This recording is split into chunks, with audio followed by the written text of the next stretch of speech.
Buongiorno, dobro jutro, guten Morgen, buon dì.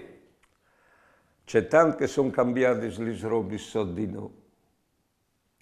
Quando dite messa ieri vot cent predis, come saranno 200? Pensate che tra il 2005 e il 2015 sono morti 100 predis e hanno dite messe 17. La messa una volta e ieri parlato in pleni gli inglesi, non si capiva nulla. Dopo è venuto per italiano e per furlan e si è strangiò della int.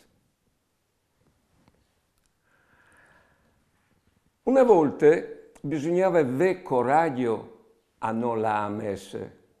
I preti si contavano sul turno 2 mani al massimo che non l'avevano a messa.